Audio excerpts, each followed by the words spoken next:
कि बहुत बार हमने देखा है कि पंचायत में जो सीसी रोड होता है, वो सीसी रोड डीपीआर कहाँ है और सड़क कितनी लंबी कितनी चौड़ी बनाई जा रही है, ये पता ग्रामीणों को बहुत कम होता है। इंजीनियर साहब आते हैं, सड़क नापते हैं, लेकिन उसमें पारदर्शिता नहीं होती है। तो इसको लेकर आप क्या कहेंगे? जो पंचायत द्वारा ठहराव प्रस्ताव बनाया जाता है, उसमें जनता की भी कोई सहभागिता रहती है? मतलब वो पंचायत में बैठकर हर कोई ठहराव प्रस्ताव बना लिया, तो इस पे भी आपके कुछ विचार जानना चाहेंगे। कभी कभी ऐसा मौका भी आता होगा जिस पद पर आप बैठे हैं तो कोई अवैध काम भी आपसे, गलत काम भी करवाने का प्रेशर डालते होंगे, तो ऐसे में तो आप क्या करते हैं सर?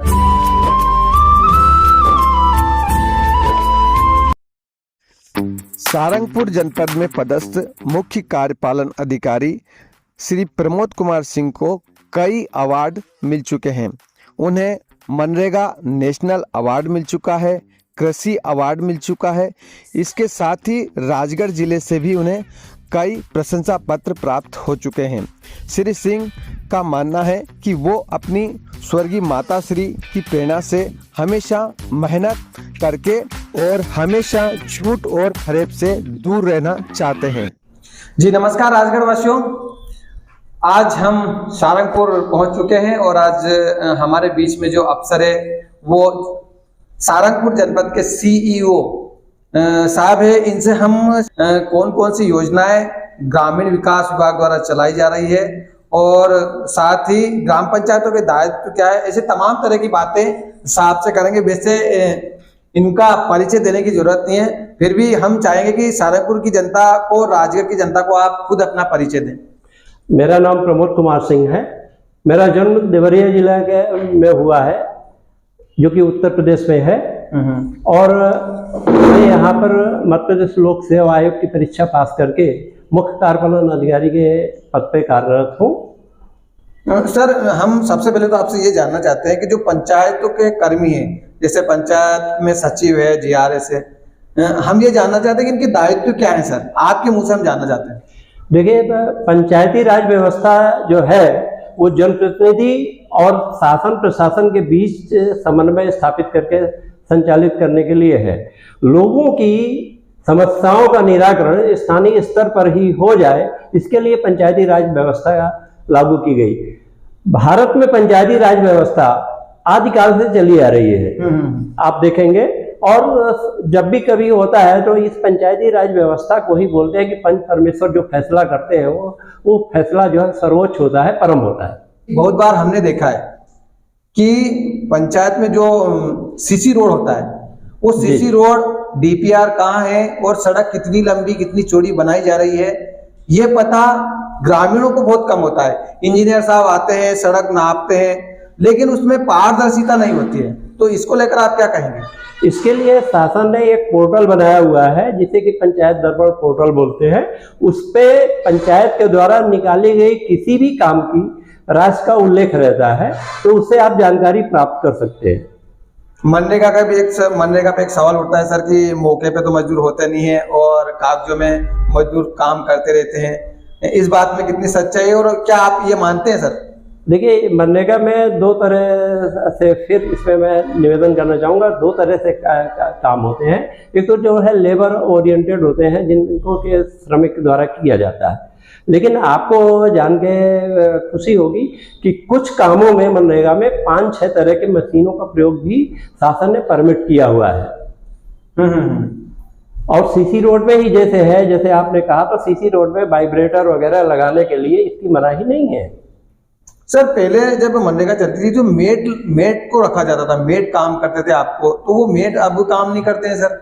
मेट अभी भी प्रावधान है, और उसका ये है कि अगर 50 लेबर है तो उस पर 1 मेट रहेगा, और अगर जो है 75 या इससे ऊपर है तो उसमें 2 मेट रखने का प्रावधान है, और वो अभी भी है। ये श्रमिक पे संख्या के ऊपर निर्भर करता है। सर, पूरी राजगढ़ की जनता, सारंगपुर की जनता आपको देख रही है। हम आपसे ये जानना चाहते हैं कि सर, आपके विभाग में कौन कौन सी प्रमुख योजनाएं वर्तमान में चल रही है? हमारे विभाग में सबसे महत्वपूर्ण योजना प्रमुख है सर। जी, जो सबसे महत्वपूर्ण योजना है वो तो स्वच्छ भारत मिशन का है, जिसको कि मैं अपने कर्तव्य में शामिल करता हूं। और आपको एक गौरव के साथ बताना चाहूँगा कि सारंगपुर जनपद पंचायत राजगढ़ जिले में ODF प्लस मॉडल में पहली जनपद थी जिसको कि 100% जो है गाँव को जो है ODF प्लस मॉडल किया है। इसके लिए तो सर आपको बहुत बहुत बधाई सर। और हम ये भी जानना चाहते हैं सर कि जो लाडली बहना आवास योजना की घोषणा हुई थी उस पे काम होने लगा है क्या, उसकी क्या प्रोसेस है, कब चालू होगी?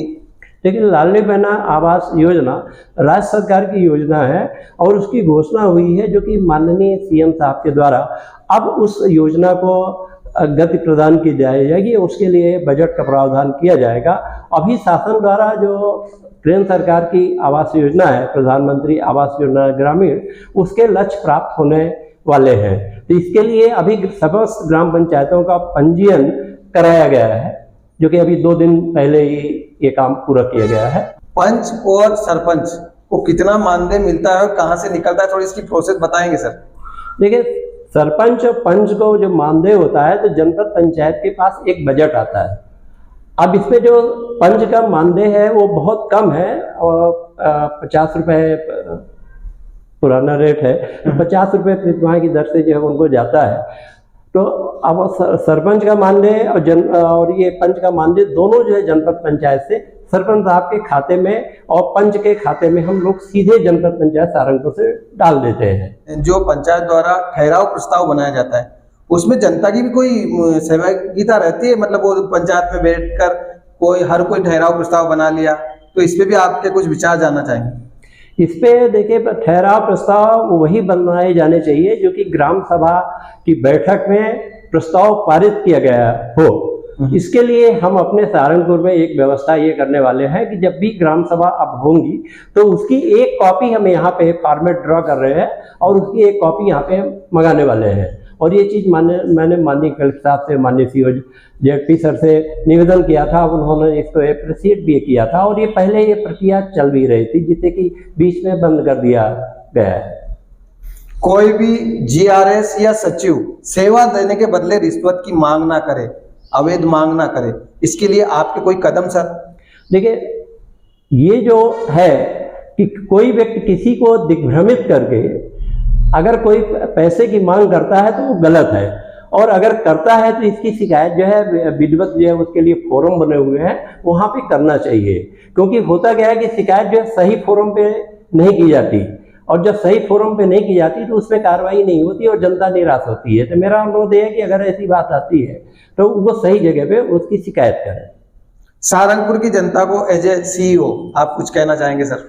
सारंगपुर की जनता बहुत अच्छी है। मैं तो ये गौरवान्वित हूँ कि पूरे राजगढ़ जिले की जनता जो है बहुत अच्छी है। इनके बीच काम करके मैंने एक नया अनुभव हासिल किया है, जबकि मुझे अपने शासकीय सेवा के दौरान अलग अलग विभागों में काम करने का अवसर मिला, जिसमें केंद्र सरकार की गुप्तचर ब्यूरो का मैं अधिकारी रहा हूँ। उसके बाद जो है मध्य प्रदेश शासन में ही आपके कृषि विभाग में जो है कृषि विभाग का अधिकारी रहा हूँ। फिर ट्राइबल डेवलपमेंट में भी मैं जो है एज ए CEO ही जो है अपने कर्तव्यों का दायित्व जो है निर्वहन किया हूँ, और अब पंचायत एवं ग्रामीण विकास विभाग में मुख्य कार्यपालन अधिकारी के दायित्वों को निभा रहा हूँ। वैसे तो हम पूरे जिले में घूमते हैं, लेकिन सारंगपुर में सर जन सुनवाई भी हम देखते रहते हैं। बाकी कई जो पंचायत है वहाँ पर जन सुनवाई नहीं लगती है, इसके लिए आपको बधाई भी। और आप क्या कहना चाहेंगे? देखिए, क्या है कि मेरा जीवन पूरा जो है वो खुली किताब के समान है। Very good. और मैं इसमें ये निवेदन करना चाहूँगा कि मैं कोई भी चीज़ किसी भी व्यक्ति को कभी भी कोई जानकारी चाहिए, बेहिचक मेरे पास आए, मैं उनको वो जानकारी प्रदान कर दूंगा।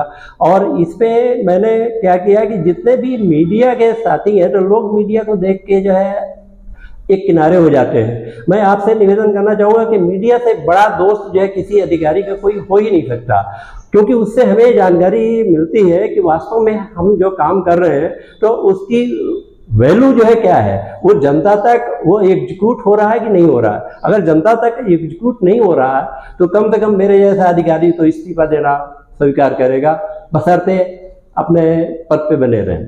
सर कभी कभी ऐसा मौका भी आता होगा जिस पद पर आप बैठे हैं तो कोई अवैध काम भी आपसे, गलत काम भी करवाने का प्रेशर डालते होंगे, तो ऐसे में तो आप क्या करते हैं सर?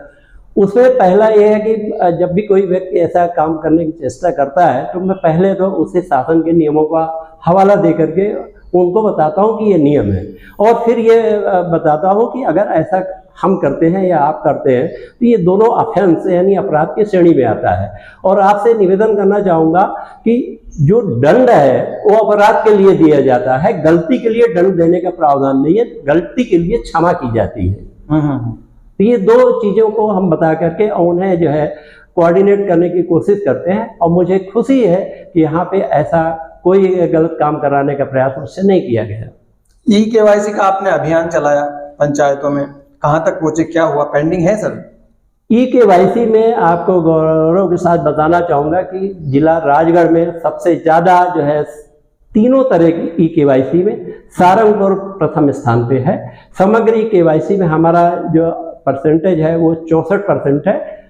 पेंशन योजनाओं के ई-केवाईसी में 94% है, और भू स्वामियों के खातों का जो ई-केवाईसी हो रहा है उस पर भी हमारा 73% लक्ष्य पूर्ति हो चुकी है। और जो बचा हुआ शेष डाटा है, क्योंकि इसमें कई तरह के दिक्कतें आ रही हैं। पहली दिक्कत ये आ रही है कि 5-5, 6-6 लोगों के नाम हैं, जो बच्चियां हैं या माताएं बहनें हैं, वो विवाह के पश्चात अपने ससुराल में चली गई हैं, तो उनको ढूंढ करके उनकी केवाईसी कराने में थोड़ा प्रॉब्लम जा रही है, जिसके कारण शेष डाटा हमारा बचा हुआ है। लेकिन हम शासन के निर्देशानुसार और माननीय कलेक्टर साहब, माननीय सीओ जिला पंचायत स्तर के निर्देशानुसार इस काम को जो है 15 दिन में खत्म करने की स्थिति में पहुंच चुके हैं। सर, सहारनपुर के बहुत सारे बुजुर्ग थे, उनको पहले तो पेंशन मिलती थी लेकिन अब कट चुकी है, तो ऐसा क्यों हुआ सर?